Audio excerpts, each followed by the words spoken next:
this is the first part of the volume of prisms and cylinders. First, we've got a triangular prism. The important thing to remember, it doesn't matter what prism you've got, as long as it's a prism, that is, it's got the same cross-section the whole way through, then the volume is always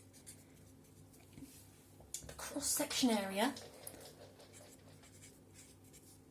times by the length. Or sometimes the height if it's stood on the cross-section. The cross-section is the bit that stays the same all the way through. So for triangular prism, this triangle here is the cross-sectional area. First of all, let's find out what that is. So over here, I'm going to find the cross-section area.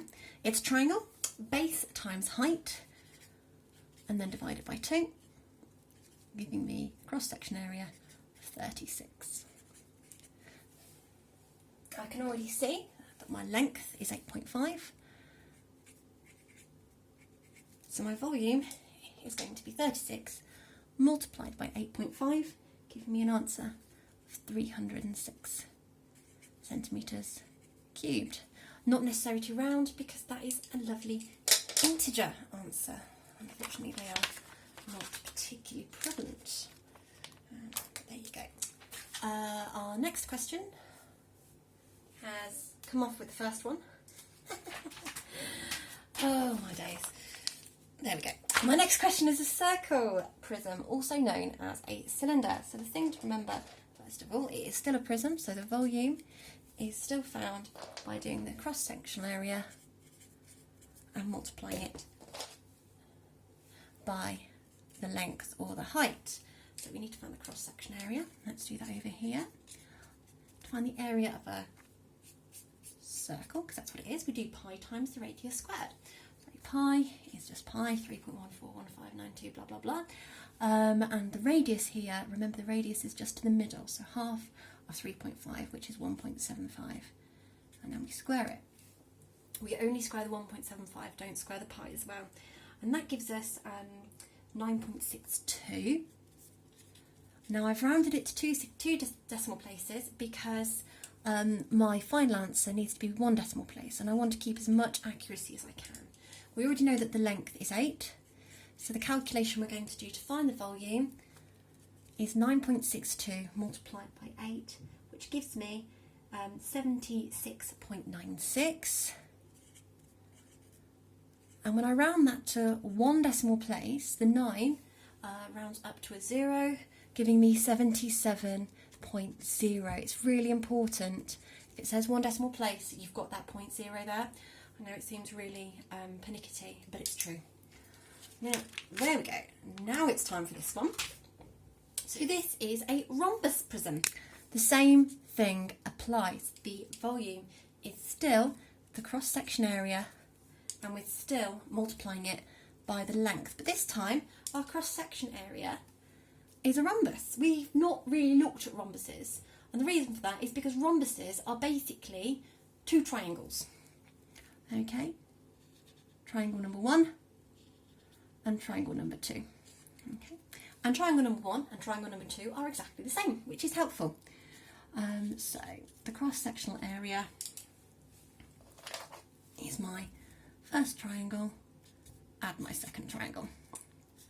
My first triangle, base times height, or the base, remember it's only half of that, so that's going to be 4, multiplied by the height, which is 3, and then divided by 2 because it's a triangle. 4 times 3 divided by 2 is 6, which means that my cross-section area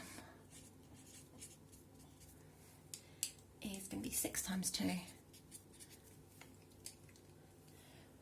which is 12.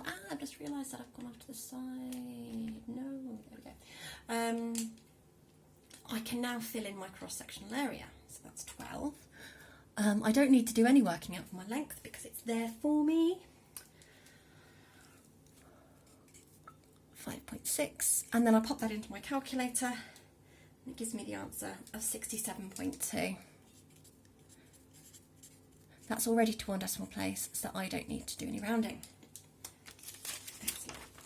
And my final prism.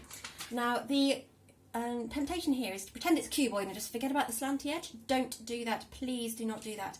The cross-section for this shape is a trapezium. So you need to know how to find the volume of a trapezium for GCSE maths. They used to give it to you, they don't anymore.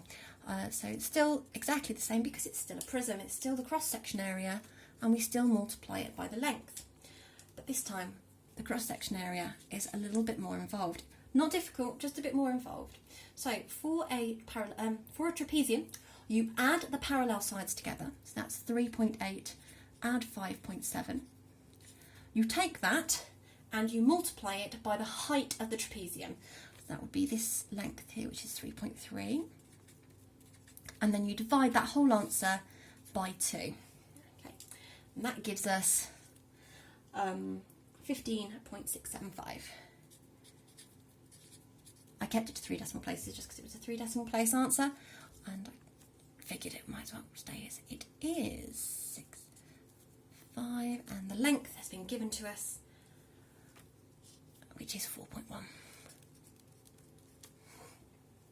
Excellent stuff. Pop that into your calculator, and we end up with the answer of 64.27. But of course we want it to 1 decimal place. My answer is going to be 64.3.